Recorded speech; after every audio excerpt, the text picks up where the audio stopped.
for this fourth night for our bishop candidates. When we do the first question, which has come from the transition committee, I will let the candidates introduce themselves.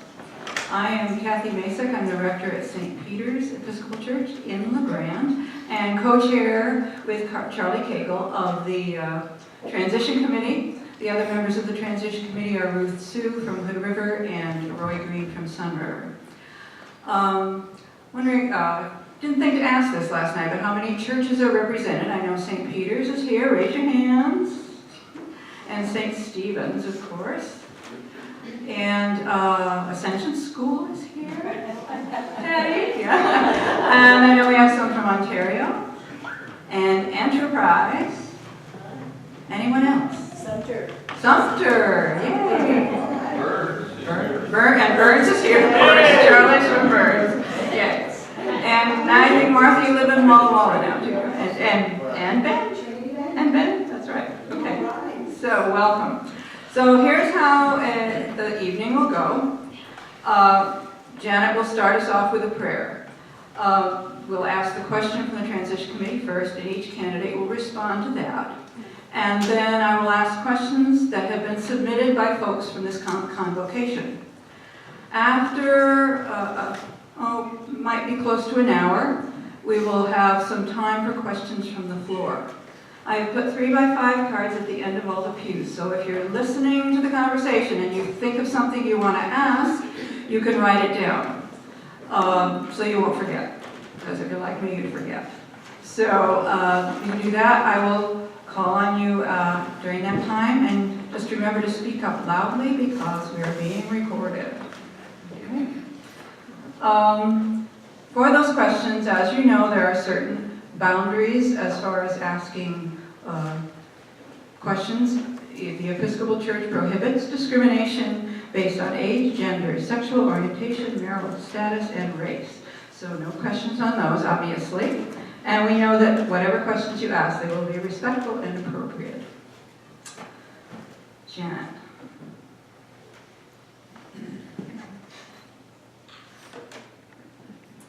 The Lord be with you. And also with you. Let us pray. God of all creation, in whom we live and move and have our being, be with us as we seek your will for our diocese. Send your spirit of love and truth into our hearts, and enable us to grow up in all ways into Christ. Inform our deliberations with your wisdom. Help us with your grace to recognize and repent of our sinfulness. Fill us with patience, courage, and hope. Widen our vision that we may see and act in union with Jesus, who stretched out his arms in reconciling love upon the cross in order to draw all to himself. This we pray through Christ our Lord. Amen. All right, a question from the transition committee.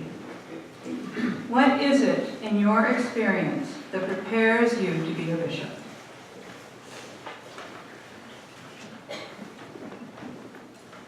Good evening. Can you hear me okay in the back? You're okay.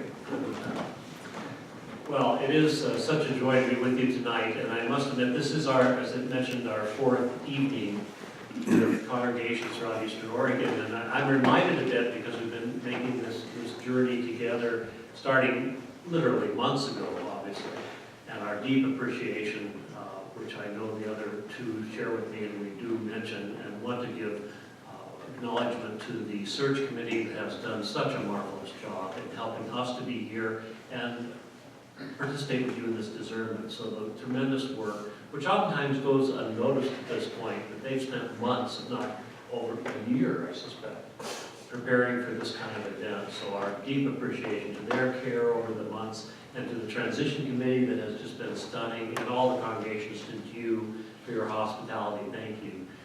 by this fourth night, I was reminded of that old joke about people making one of those whirlwind European tours where you're hitting like 7 nations in a week and you're just running like crazy, and the old joke is you get confused and finally say, well, this is Thursday, so it must be Baker City. So it's a joy to be here, and acknowledging that Barb, who is Jed's wife, is here with us, and I'm so sorry that Churchill and my spouse were unable because of work to be with us, but certainly the sense that they're willing to be a part of this with us, and I'm so sorry you're not able to meet them, but here we are, just ourselves. One of the things that we've talked about, these questions, but certainly a number of these concepts together. We had a retreat together at the end of October. We've now had some time before we began this tour, and certainly over the last several days together. We're actually starting to become dear friends, and certainly, I think, deep respect for each other for the gifts we bring to this place. And we've talked about this particular question on a number of occasions. And one thing that struck me, if you look at the three of us, and I realize you can't ask ages like you need to even ask, but I realize that between the three of us, we have probably over 100 years of ordained ministry between the three of us, which I'm not saying to tout our age, but I want to bring that to your attention, that is a stunning figure, and particularly for candidates being presented to a diocese. It doesn't happen normally this way. It's a factor, I think, largely of what you're looking for in a part-time position, but 100 years plus of experience. And what I need to tell you is, and these two will speak even more eloquently to this than I am, and I will leave it to some of their sharings that they've shared with me about this, but I would say this, that 100 plus years of experience means, frankly, diddly squat when it comes to making the transition to work and mission. It is such a different function, and none of us are really either trained or prepared. We bring all that phenomenal amount of wisdom and understanding and hope to what we're doing, and we certainly have been through it all. But quite frankly, there's such a distinctive ministry in being in the episcopate that, frankly, we come to it not needing to trust what's up here. But I think what's far more important that we offer to you is what's in here. And I would just challenge you to think about this. What made Rusty such an absolutely outstanding bishop? Was his heart, was his character, was who he was being present to us in this diocese. And I think that I can speak, because I've learned to know these two wonderful gentlemen very well, that anything I say, I would say it isn't unique to me. But I think what we bring, and certainly what I would offer, as I think both of these will, so again, this is not unique to me, is a passion to be able to do this. We wouldn't go through this process, we wouldn't be here if we didn't have an absolute desire to be with you, to love you, to be present to you, and to support the ministry that God has in this place by working with this church and this diocese. We have, I think one of the significant pieces that those of us who have this length of experience is being grounded in the faith, being grounded in our commitment to Jesus Christ, being committed to be growing discipleships in Him that we bring with us to be a challenge to say, this is what we should be doing. I think also just having that willingness to be risk takers. We've learned that that has to be a part, that's kind of entrepreneurial piece that we bring to this, being willing to take risks and to be willing to embrace failure if things don't work. And part of that means also being able to embrace conflict. Not that I want conflict or enjoy it, but I've learned that it is, in fact, oftentimes that growing, keen piece of what we do and how to work with that and to embrace it. Particularly because I've caused it on a number of occasions. And I've learned what it is to work through that in asking forgiveness and working through it. And I think having that sense of open-mindedness and willingness to embrace and recognizing that stepping into this office with you really requires that we be formed by you into this and look not only to whatever experience we have, but trusting the experience you have, being open to that, learning from it, embracing it so that together we form what it means to be in this. So I think what I would just want to say to you is it's not so much the long list of all the things we might have done, but it really is about who we are and the deep heart that we bring into this work. And I don't think you're going to find any of us are different about that passion.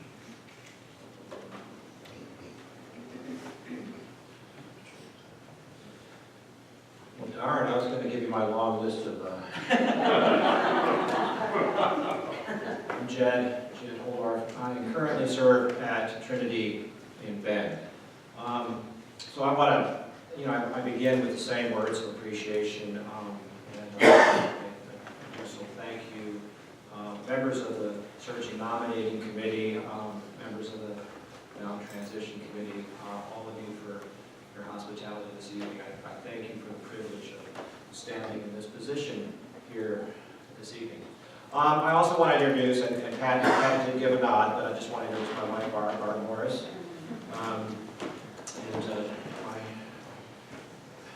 She's my best BS detector. She's not an unimportant figure in my life or in my ministry.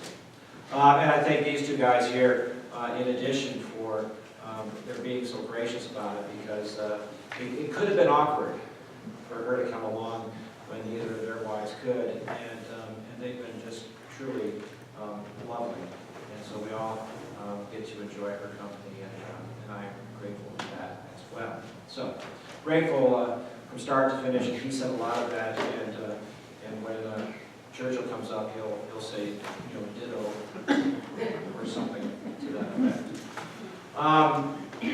As Pat mentioned, we have each of us been ordained clergy for a generation. As I thought about the changes in this past generation, I was thinking, we were talking a little bit earlier today about midnight mass on Christmas Eve. And I suspect for each of us, when we were ordained, the big service on Christmas Eve was midnight mass. And it isn't anymore. The big service is still on Christmas Eve, but it's the family service earlier in the evening. And most every church I know of, and it cuts across the denominational lines. When I was first ordained, I would go in, I would, in the office, we were talking about this too earlier, mimeograph machines. That's how we make bulletins. And when I was first ordained, when I came into the office, Michael Ann, who was my secretary, she would hand me a little piece of paper, and it would check, so-and-so called, and I should call back. That's how I got messages. We didn't have email, we didn't have Facebook, we didn't have voicemail, really. We certainly didn't have cell phones. It's all changed so much. But as Pat mentioned, it's hard to know how much of any of those lifelong experiences translate into the new office. Because they all tell us, those who study such things, a lot of these skills just don't translate. And so you're stuck, as he says, for what's in the heart, or what's deep in us. Who are we? And at the today, that's who we have. You've got three good options here, I hope you understand. At least I know two of them. You've got some good options, I trust you will agree when this is all done.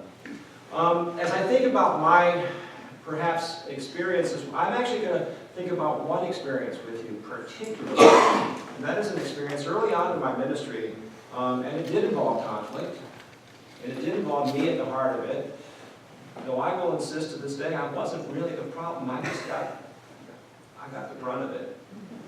And I learned through that experience how to live through something like that with integrity.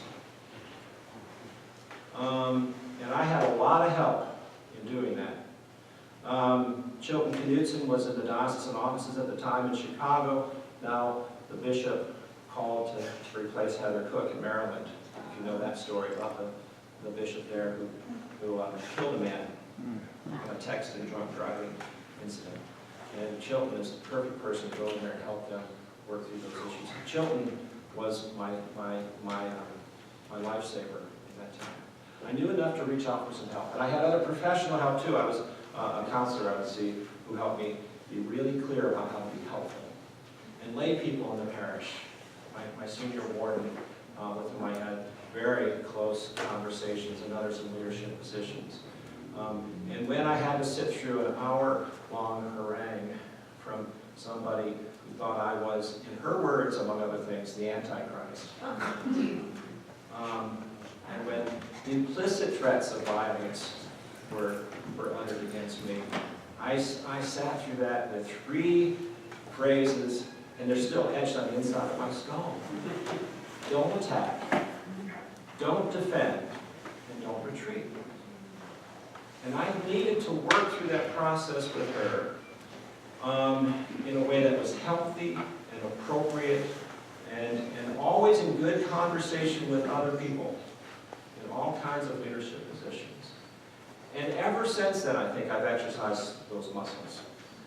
Those muscles that are more concerned with process and good, healthy communications than they are with outcomes. Finding ways to make sure we're really being careful together. And never doing the wrong thing for the wrong reason. Because churches get tempted to do that a lot. I'm going to take my pledge if you don't do X, Y, or Z. Well, that would be involving a lot of times doing the wrong thing for the wrong reason. You always got to do the right thing for the right reason. Those are some of the lessons I learned, and those are some of the muscles I tried to exercise ever since. And I'll just simply add to that as I said at the beginning, the church has changed in this generation. And the other piece that I guess I bring to it in terms of my experience is there's some real passion for what the church is going to be. And I don't know that yet. But I know what it is now is different than what it was when I started. And I know what it's going to be in the future is different than what it is now. And I'm a little bit scared about that. And I'm a little bit excited about that. And if I have the privilege of serving as bishop in this diocese, I look forward to working with you in that process. And if I'm not, I still look forward to working through the process with you. So thank you. My name is Churchill Pender. I know some of you here because this is actually where it all started for me. It was just the beginning of my ordained ministry. And the question is, what in your experience prepares you to be a bishop? It reminds me of what in my experience prepared me to be a priest. And so when I say thank you, I think I need to not only begin with the search committee and all their hard work, and the transition committee, and Charlie, who's our driver, and Janet, who's our chaplain, these 2 gentlemen who are able to be riding through this journey with me. But honestly, I need to thank everybody in this parish for that beginning. And I think that honestly is the kind of thing, you mentioned it, Jed, when you said you needed to know when to ask for help. That honestly is what I think a bishop is needing to do often, is how to collaborate, how to listen, how to engage those people and inspire those people around them in each parish. And it's the kind of thing where if you think you can do it pretty well, you're going to be in trouble. So I guess part of this is where we're not prepared. We have a brand new bishop. Her name is Audrey Scanlon in the Diocese of Central Pennsylvania. I was on the search committee and I learned a lot about really trusting the Spirit of God and that whole discernment process. And we landed with several candidates similar to this group where people were really pleased to hear from each one. But Audrey was the one that was chosen, and by the grace of God, she's there. And what's wonderful is that she often looks at the diocese and says, well, we're going to try this. I haven't done this before, but let's have a go. And that honestly is the way this relationship is supposed to work. I would suggest that I would like to ask you all the question, what in your experience prepares you to support a bishop? Because honestly, you're the ones who are going to be training us. You're the ones who are going to be sort of helping us become and believe in our relationship together. I think it's very important to understand how much the church has changed. I think that we recently were at a program and basic questions evolved. And what became very clear is that we didn't even know the questions to ask.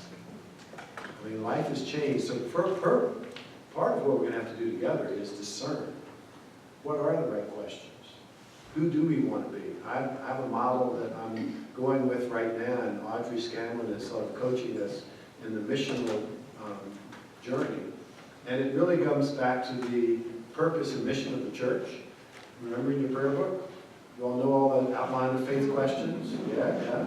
So what's the mission of the church? To restore all people to unity with God and each other in Christ. But at Audrey's ordination as a bishop, and it is called an ordination, by the way, I'm learning all these things, it's not a consecration, that suddenly was changed. And a preacher said it's not the church's mission, it's God's mission. And that then started us understanding that we as the church need to not think that our business is to keep this building up to speed only. It's not that we're to protect ourselves in our numbers. That we're not to sort of do our denominational dance and talk about why we're the best. But rather we're to get outside of this place after we're renewed, sacramentally nurtured, and inspired and taught here, get out those doors and then see what is God's mission and what's happening in this community. And I do think we can get smarter about that. And I do think it's going to be an openness to that kind of question that's going to help us in the future. Thank you. Are we supposed to introduce ourselves as well? I have a wonderful wife named Sally. She's a nurse midwife. She was not able to be here. I have a son named Reese, Churchill Reese Pender. He's a senior. He's going to be going to college next year, hopefully. And then I have a daughter named Christina that we've adopted from Russia. When she was 6, she's now 16. So she's a soccer player, and they're wonderful people. That's part of who I am. Thank you. And the first question from the convocation. What has been your relationship with your bishops? How have you worked, quote, under authority?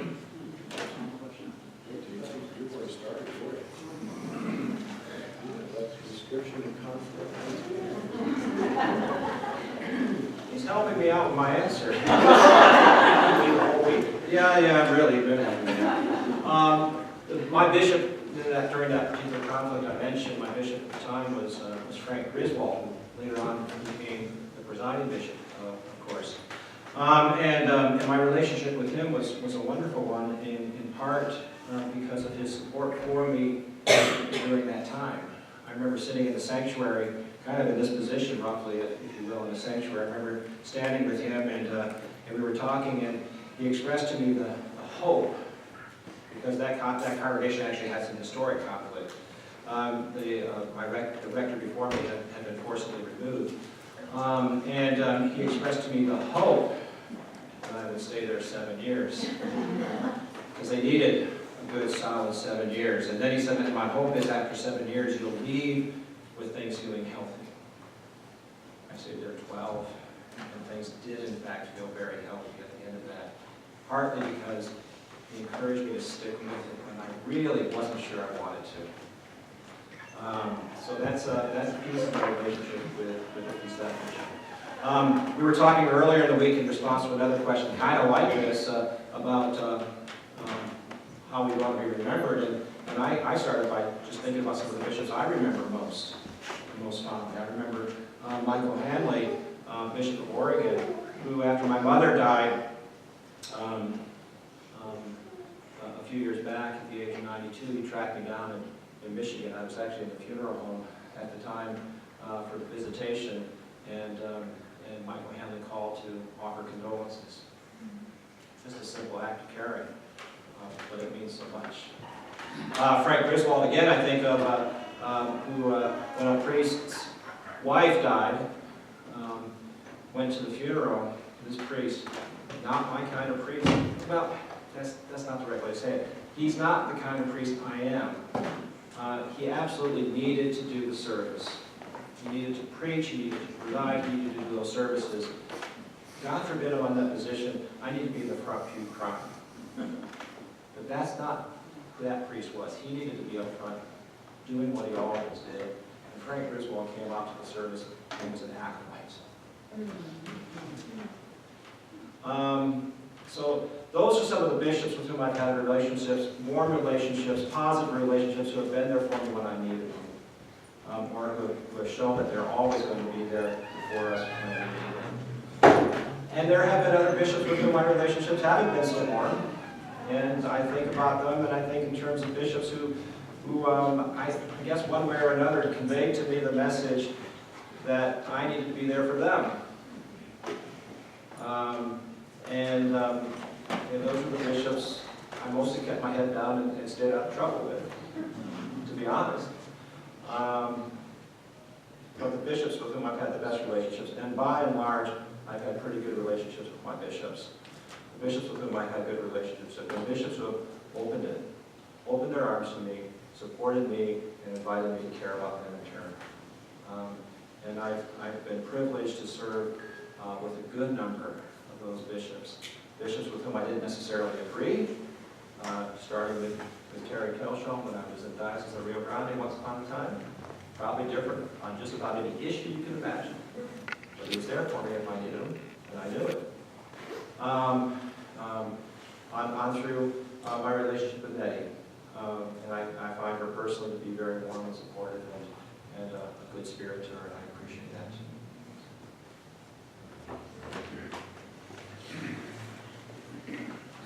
I think I was spoiled at the beginning, because I began with Rusty, and Rusty's the kind of bishop that he holds authority, but he embraces you first, and he really just loves us into where we need to be.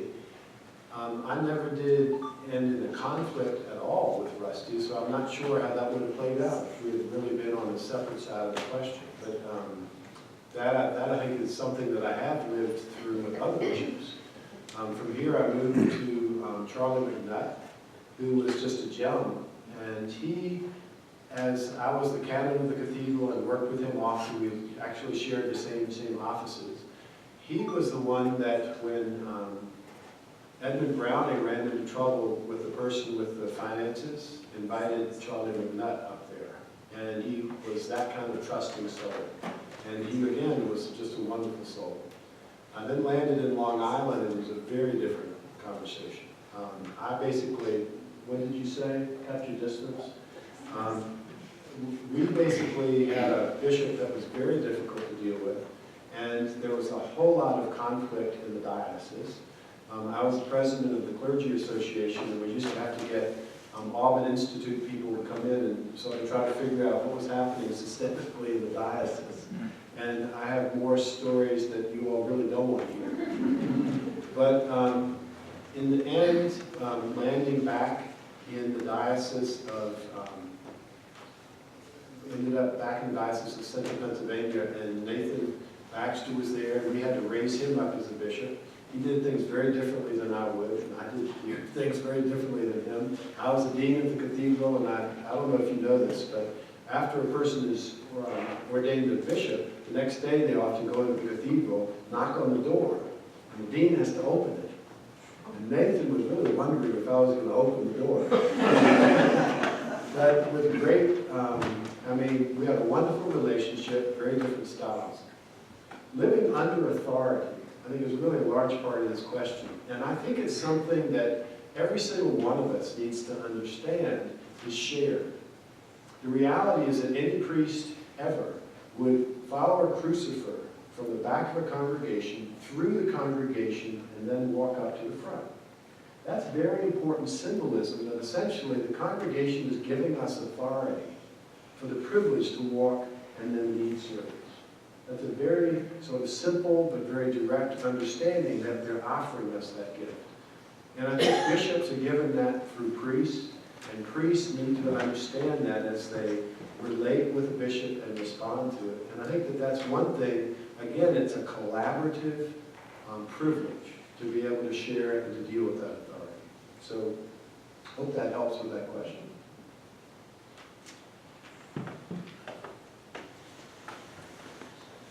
Well, since Churchill opened the door to talking about family, and I didn't want to put my family in the spot, but it gives me the opportunity. I do want to really thank my daughter, Rachel. She is my oldest daughter, came up from Ontario, or Fruitland area. She lives in Fruitland, along with my younger daughter, and she brought with her friend Michael, and 3 of my grandchildren, Julio and Santiago and Diego, and so a privilege to have them here. So, yeah, as long as he opened the door, I won't play with all the other kids. There seems something implicit in the question itself that speaks about authority that's more than just our experience of living with or under the authority of a bishop. And again, with these two gentlemen, I've had, in some ways, mixed. Although my privilege is I really started in Spokane, came to Ontario, Oregon, and then back to Spokane. So in the midst of that, really three major episcopal responsibilities with people, and one that was just at the very beginning, a wonderful bishop with whom I spent many years working in the diocese before I was ordained. It has fascinated me that one of the things that I think Rusty particularly taught us was what it is to hold that authority lightly. And particularly to teach us, as this diocese has worked so hard to do, at least in the past, is to bring that hierarchy in a much more even keel, to bring it down so it is a much more even and shared responsibility, and recognizing that there are always those times when that authority should be exercised, but not to use it to beat people over the heads. And I'm particularly mindful of those times in my 13 years in Ontario to watch how Rusty had to exercise that authority in some very painful ways to him. To exercise that, particularly with some clergy, several clergy, in about a 6-year period. Difficult, hard experiences of removing those clergy in large part. And yet to see him do that with such compassion and care, and see how the burden he had on that, and to be able to learn from that our authority, and even our authority as priests within the congregation, needs to be one that is held very gentle. Because to be honest with you, I did have them, and to be very honest, his successor was one with whom I had real difficulty. And I have, unfortunately, a number of letters in my file of reprimand.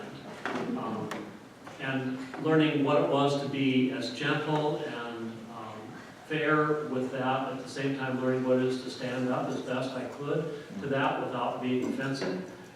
And learning what it was to understand that people are coming from different places oftentimes and responding to that. And fortunately, I'm with a bishop now who is, again, a very people person, very gentle, but almost, to be honest with you, doesn't exercise his authority enough. Because there are several cases where he needs to step in, particularly the congregations, and for the sake of the congregations, to take action. And please understand, I love my bishop dearly. He is a wonderful man. But just watching his style of leadership is one that has also taught me that there are times in which we must take a stand for the sake of the church. And we must, with understanding and compassion and gentleness, step into those places and exercise that authority. And I would hope that whoever you select and call as your bishop would be able to find that wonderful balance between those particular ways of sharing what is really a resident authority in the bishop that is pretty significant, but to do it with